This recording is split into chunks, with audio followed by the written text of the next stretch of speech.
She will not walk beside me today.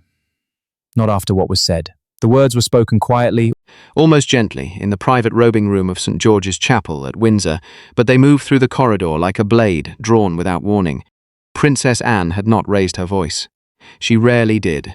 Yet the moment the Princess Royal instructed the Garter King of Arms to halt the procession, the entire order of the Garter Parade, centuries of choreography, plumed hats, velvet mantles, and slow ceremonial cadence, froze in place on the sunlit gravel outside the Galilee porch. Catherine, Princess of Wales, had been found minutes earlier in a small side chamber, her hand pressed against a stone windowsill, her breath uneven, her eyes rimmed red.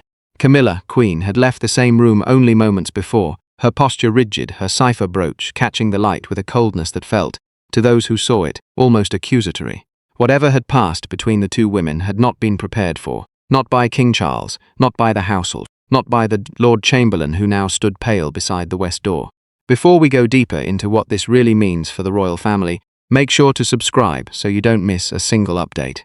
The morning had begun as every Garter Day begins, in the ordered hush of Windsor Castle's private apartments, with liveried footmen carrying pressed mantles of dark blue velvet and gilded chains along the grand corridor. The Order of the Garter, in plain language, was the oldest surviving order of chivalry in Britain, founded in the 14th century, and its annual parade meant something specific to the monarchy.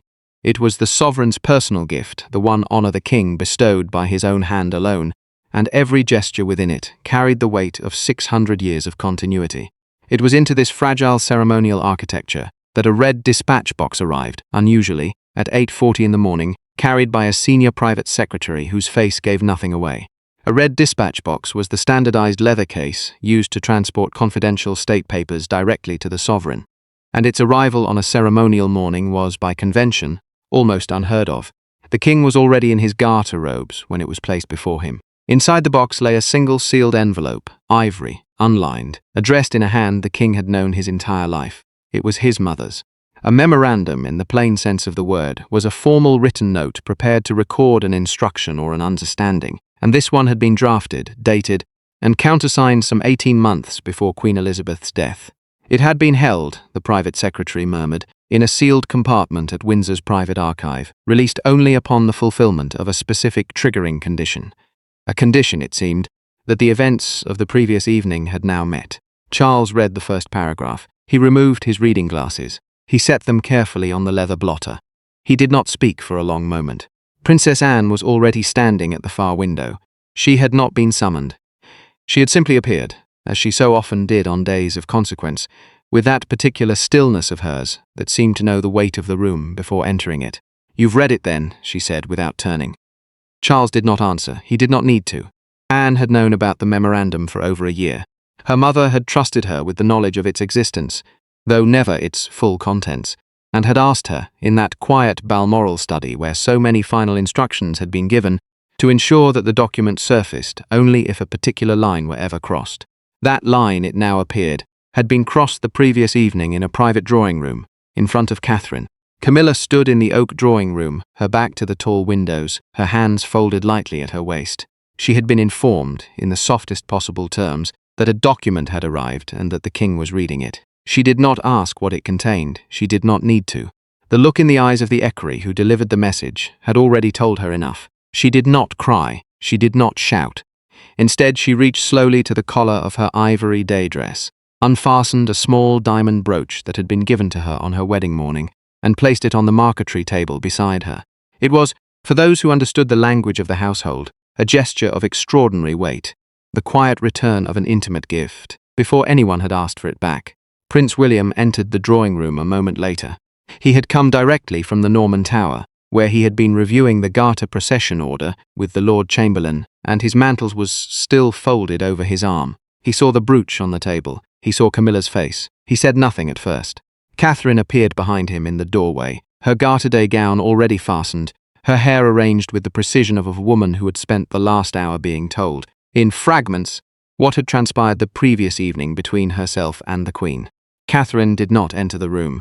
She simply lifted her eyes to William's, and in that look, steady, unornamented, sorrowful, she offered him what she always offered him in moments of institutional peril, a compass. "Whatever is asked of you today," she said quietly, so that only he heard, "remember which crown you are inheriting, and which one you are only wearing.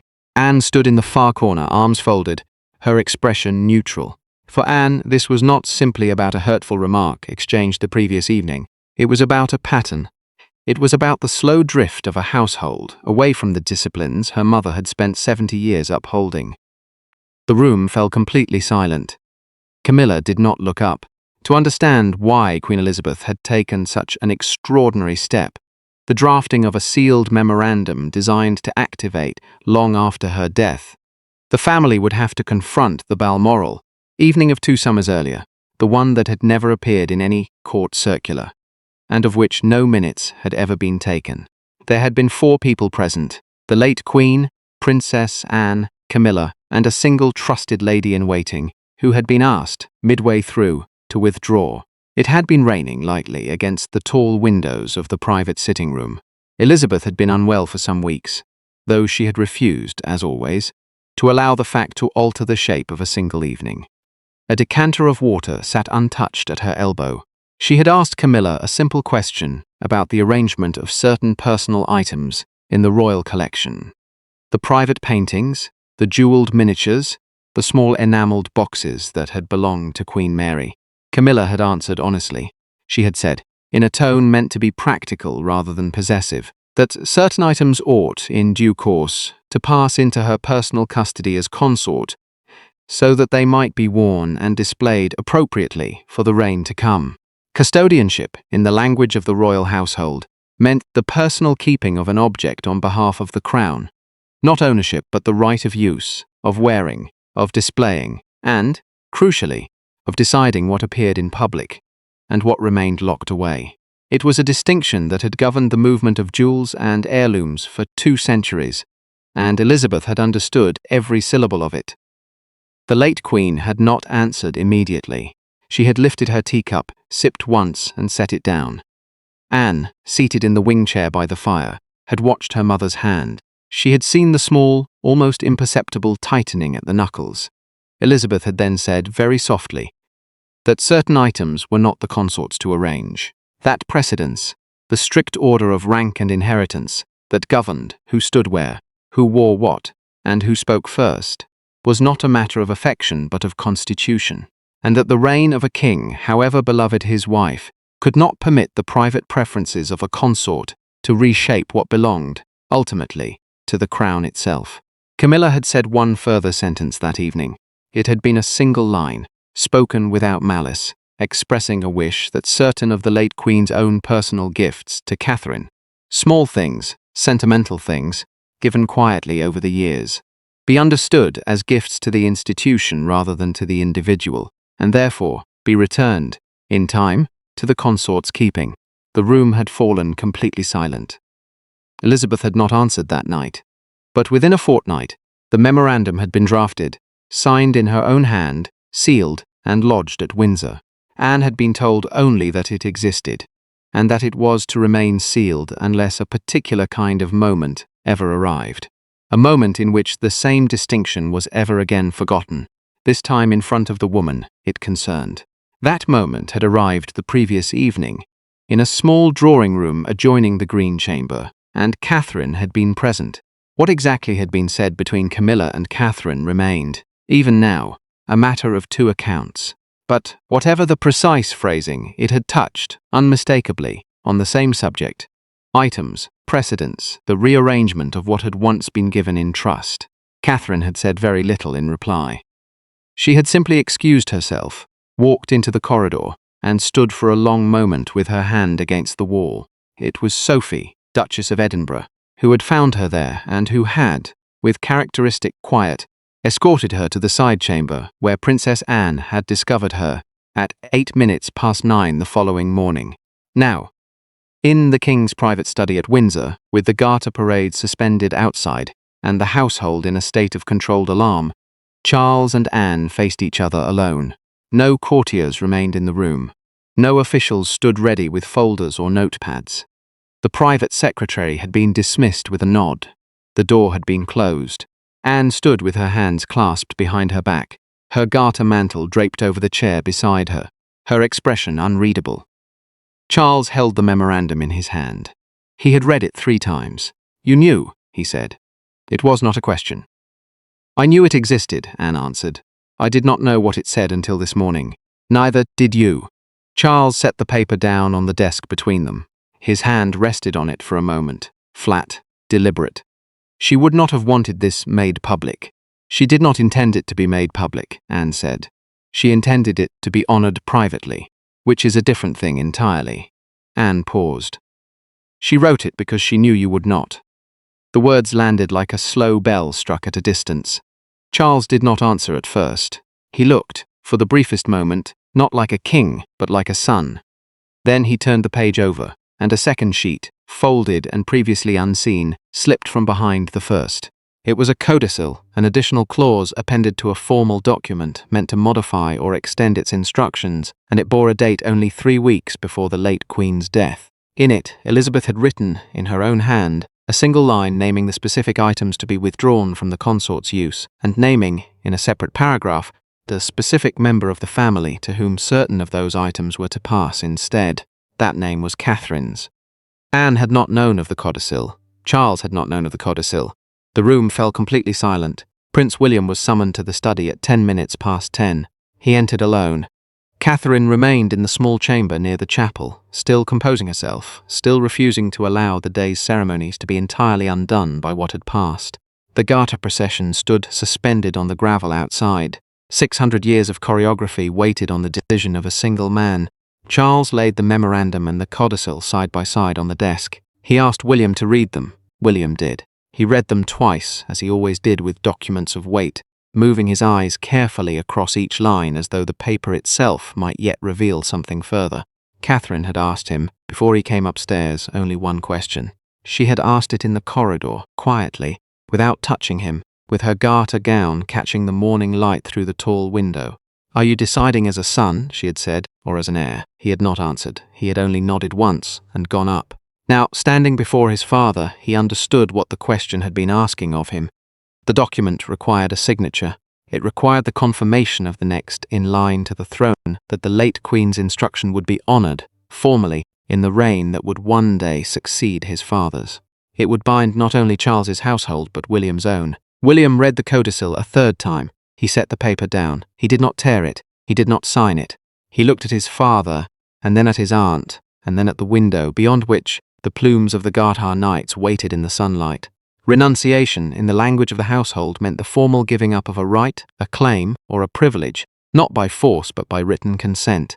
What was being asked of Camilla, in effect, was a partial renunciation, and what was being asked of William was the counter-signature that would make it binding upon the reign to come. He knew that if he signed, the reign he would one day inherit would begin already shaped by this decision. He knew that if he refused, his grandmother's final written wish would be set aside by the very generation she had trusted to uphold it. He asked, very quietly, for 1 hour. Charles granted it. William folded the papers, placed them inside a plain leather portfolio, and left the study without speaking further.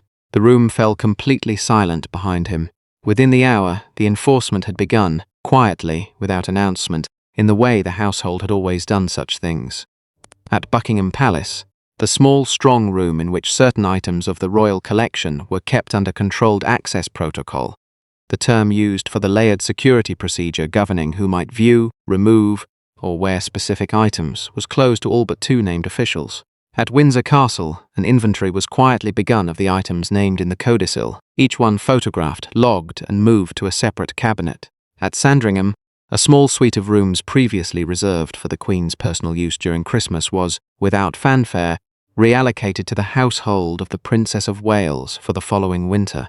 At Balmoral, the private sitting room in which the original conversation had taken place 2 summers earlier was locked, its key returned to the estate factor, its use suspended until further notice.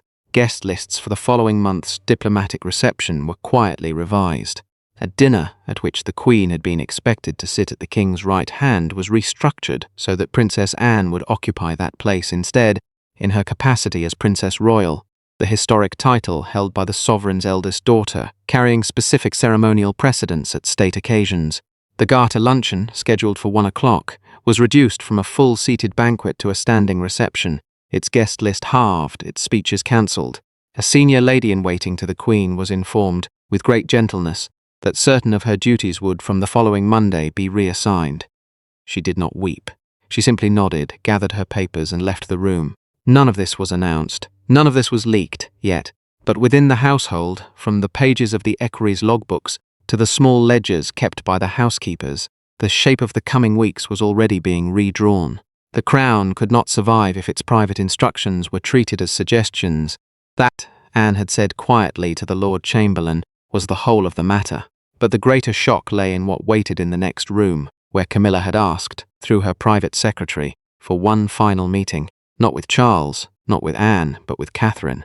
The meeting took place at Clarence House at 4 in the afternoon, in the small drawing room on the ground floor that had once been Camilla's private study before her marriage. It was a modest room, not one of the great state chambers, and it had been chosen deliberately. There were no aides present, no minutes were taken. Catherine arrived alone in a plain navy dress, without jewellery. Camilla was already seated, a folder of ivory paper on the low table before her. She did not rise. She gestured with a small movement of her hand to the chair opposite. Catherine sat. For a long moment, neither woman spoke. A clock on the mantelpiece marked the seconds. Then Camilla, very quietly, said what she had come to say. She said that she had not intended, the previous evening, to wound. She said that she had spoken of items and arrangements in a manner that had not accounted for what those items had meant privately to the woman who had given them.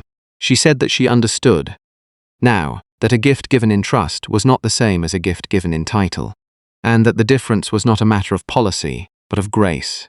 She said that she had known the late Queen for many years, and that she believed, in her own conscience, that the memorandum reflected not a judgment upon her person, but a judgment upon a distinction she had failed, in that one evening, to observe. Catherine did not interrupt. She did not weep. She listened, her hands folded lightly in her lap, her posture the same steady composure she had brought to 1,000 more public rooms. When Camilla had finished, Catherine said only that she had never sought the codicil, had not known of its existence, and had not asked for its enforcement. She said that whatever the late Queen had written, she had written for her own reasons, and that those reasons were not to be re-litigated by the generation that followed. She said that she did not want the items. She said what she wanted was for the family to walk through the west door of St. George's Chapel together, in the order they had always walked, and for the parade to resume. Camilla listened. Then she opened the folder. Inside was a single sheet of ivory paper, written in her own hand, dated that morning. It was a signed renunciation, voluntary, unforced, unconditional, of any claim to the specific items named in the codicil, and a request that they remain, as the late Queen had instructed, within the safekeeping of the Crown. She slid the paper across the table. She did not ask Catherine to accept it. She asked only that it be given, in due course, to the King. Catherine looked at the paper. She looked at Camilla. She reached out, took the sheet in both hands, folded it once, and placed it inside her own small clutch. Not because Camilla's title had changed, because trust had begun, slowly, to be repaired. By early evening, a carefully worded statement had been prepared and released through the palace press office. It spoke of a private matter within the family, of the honouring of the late Queen's wishes in the arrangement of certain personal effects, and of the continuing devotion of their Majesties to the duties of the Crown. It named no items. It named no incident. It named no wounded party. But its very carefulness told the country everything it needed to know. Broadcasters interrupted the evening bulletins. A live feed was established outside the Long Walk at Windsor, where a small crowd had begun to gather in the gathering dusk. Commentators, drawing on unnamed sources within the household, began to speak, in the guarded language of royal correspondence, of a sealed instruction from the late Queen, and of a Garter Parade halted for the first time in living memory. By 10 o'clock, the first newspaper front pages had begun to circulate on the wire services. One headline, above a black and white photograph of the late Queen in her garter robes, read simply, "The Queen's Last Barrier." Another, above an image of this empty Galilee porch, read, "The door closes on Camilla's inner palace power." A third, quieter than the others, but the one that would, in the end, be repeated most often, read, "The King stops the parade." A woman in her 60s, standing at the gates of Windsor with a small handwritten sign, held it up for the cameras.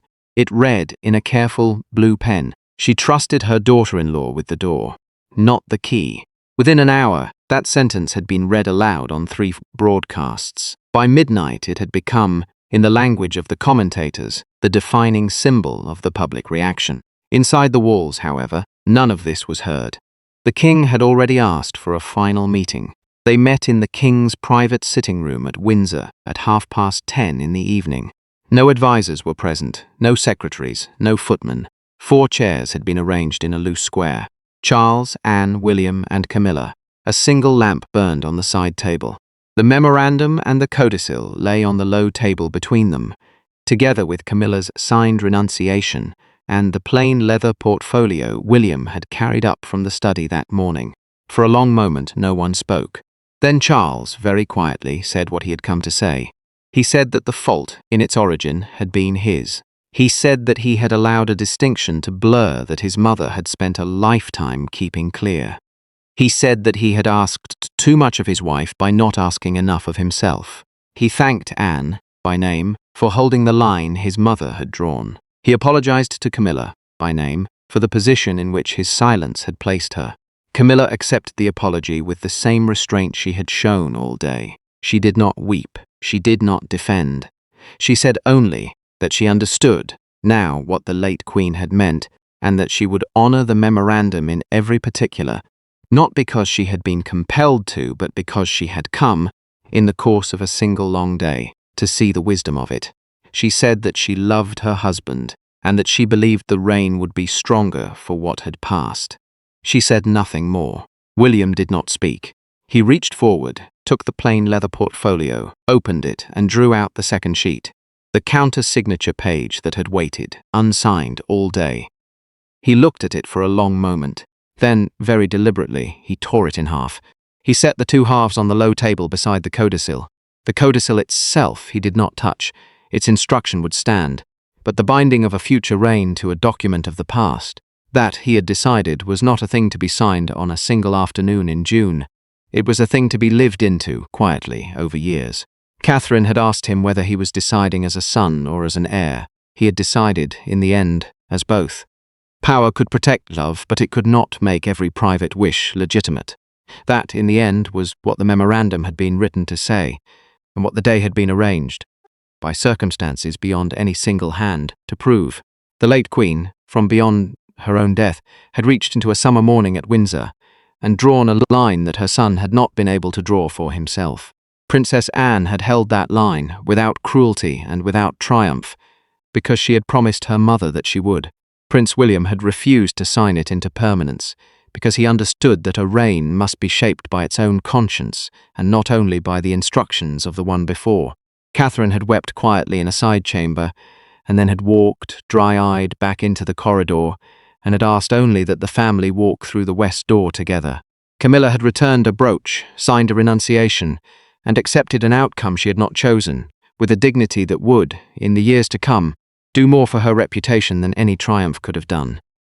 The Garter Parade resumed the following morning, in shortened form, in the presence of a smaller crowd. The monarchy walked forward, bruised but steadier, into the reign that waited beyond it. Love, or emotion, may stand beside the crown. It cannot stand above it. Thanks for watching. Please don't forget to like and subscribe, and we will see you in next one.